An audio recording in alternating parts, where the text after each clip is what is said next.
გიორგიმ დაურეკა პეტრეს, ისინი შეთანხმდნენ შეხვედრაზე, სადაც დაგეგმეს რაღაცა ხიდის აფეთქება და მანქანით გაემგზავრნენ მერე ამ განზრახვის შესასრულებლად.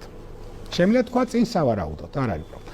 მე რა ფაქტი მჭირდება, დარეკვის ფაქტი მჭირდება, ანუ ეს უნდა ვაჩვენო. რომ დაურეკე და მე მჭირდება მანქანაში რო ჯდებით და წახვედით. რაც შეეხება დაგეგმეს ხიდის აფეთქება და წახვედით ხიდის ასაფეთქებლად, ეს არის ჩემი დამატება.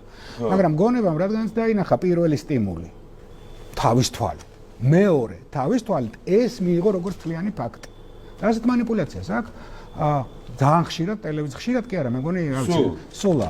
ამიტომ როდესაც მე სტუდენტებს როცა ვასწავლიდი მანიპულაციის ტექნიკაზე რა არის, ერთხელ კი არა, ვთხოვ ხოლმე, რომ პრაქტიკულად იპოვეთ სადმე მანიპულაციის ტექნიკა, მე მითხარით რა მანიპულაცია იყო გამოყენებული და გავარჩიოთ ეს ვარიანტი სწავლის ვარიანტში.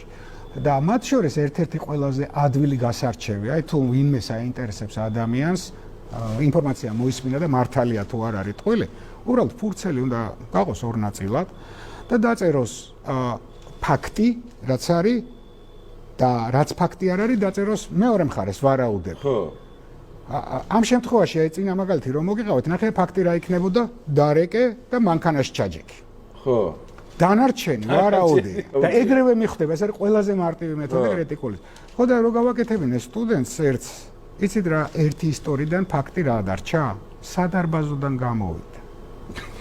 მეტი ფაქტი არ იყო. შენი განათლება